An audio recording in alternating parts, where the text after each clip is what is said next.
নবদ্বীপ শ্মশানে ঠাকুমার সাথে সহবর্ণের চেষ্টা নাতির। নবদ্বীপ মহাশ্মশানে মৃতদেহ দাহের সময় ঘটে গেল শিউরে ওঠার মতো ঘটনা। মৃতদেহের সঙ্গে বৈদ্যুতিক চুল্লির ভেতরে ঢুকে পড়ার চেষ্টা করেন শ্মশান যাত্রী এক যুবক। শ্মশান কর্মী ও উপস্থিত অন্যান্য শ্মশান যাত্রীদের তৎপরতায় তাকে দ্রুত উদ্ধার করা সম্ভব হয়। আংশিক অগ্নিদগ্ধ অবস্থায় তাকে নবদ্বীপ স্টেট জেনারেল হাসপাতালে ভর্তি করা হয়েছে। বর্তমানে তিনি চিকিৎসাধীন এবং তার শারীরিক অবস্থা স্থিতিশীল বলে হাসপাতাল সূত্রে জানা গিয়েছে। এই ঘটনাটি মঙ্গলবার গভীর রাতে নবদ্বীপ মহাশ্মশানে ঘটে। সূত্র মারফত জানা গিয়েছে, গেদে সীমান্ত এলাকা থেকে এক মহিলার মৃতদেহ দাহ করতে আনা হয়েছিল। মৃতদেহটি বৈদ্যুতিক চুল্লিতে প্রবেশ করানোর জন্য ট্রলিতে রাখা হয়েছিল। সেই সময় আচমকায় মৃতার নাতি ইন্দ্রজিৎ বিশ্বাস ট্রলির ওপর থাকা মৃতদেহের ওপর ঝাঁপিয়ে পড়েন। ট্রলিটি তখন ইতিমধ্যেই খোলা বৈদ্যুতিক চুল্লির ভেতরে ঢুকতে প্রবেশ করেছে। মুহূর্তের মধ্যেই উপস্থিত মানুষের চিৎকারে পরিস্থিতি উত্তপ্ত হয়ে ওঠে। শ্মশান কর্মী এবং অন্যান্য শ্মশান যাত্রীরা দ্রুত চুল্লির সামনে পৌঁছে যুবককে টেনে বাইরে বের করে আনেন। তবে ততক্ষণে তার চোখ মুখ সহ শরীরের কিছু অংশ অগ্নিদগ্ধ হয়। প্রাথমিক চিকিৎসার পর তাকে দ্রুত নবদ্বীপ হাসপাতালে ভর্তি করা হয়।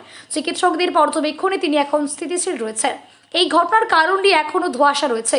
প্রত্যক্ষদর্শীদের একাংশের দাবি, ঘটনার সময় যুবকটি মদ্যপ অবস্থায় ছিলেন। আবার পরিবারের তরফে অভিযোগ, তিনি অসুস্থ মানসিক অবস্থায় এমন কাণ্ড ঘটিয়েছেন। যদিও কোনো পরিস্থিতিতে তিনি এমন মৃতদেহের সঙ্গে চুল্লিতে ঝাঁপ দেওয়ার চেষ্টা করলেন তা এখনও পর্যন্ত স্পষ্ট নয়। রাত ঠিক 11:25-এ একটা বডি আমাদের বম্বে চুল্লিটায় দেয়া হচ্ছিল। সেই সময় বডির সঙ্গে যারা ছিল তাদের মধ্যে একজনা পরিচয় পেলাম যে ওই মিতার নাতি হয়।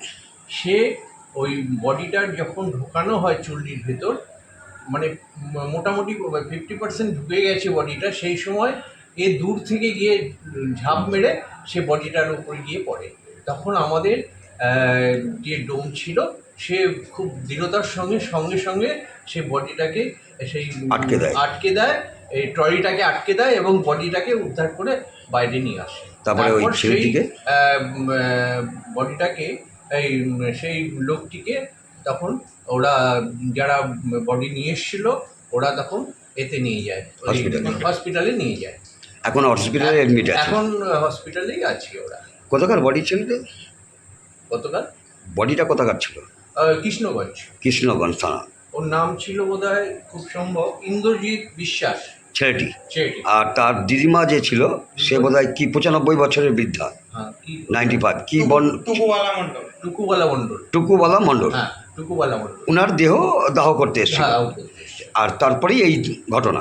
আপনারা কি এরপরে যে এই যে ম্যাক্সিমাম লোক আসে চুল্লির কাছাকাছি দেহ নিয়ে, সে ব্যাপারে কি কোনো রকম বাইন্ডিং করবে বা এরকম কোনো আটকাবার ব্যবস্থা করবেন? হ্যাঁ, আমরা এখন ডিসিশন নিয়েছি, যখন বডিটা ওই চুল্লির কাছে যাওয়া হবে তখন 4 জনা ওখানে ক্যারি করে নিয়ে যাবে।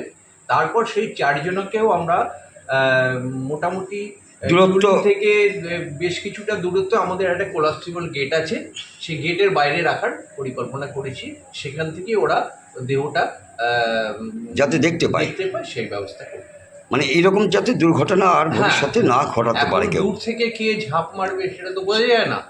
এবার এই ঠিক তো বুঝতে পারা যায়নি, এ তো অনেক দূরে ছিল, সে দৌড়ে গিয়ে ওই বডিটার উপরে ঝাঁপ মেরে পড়ে।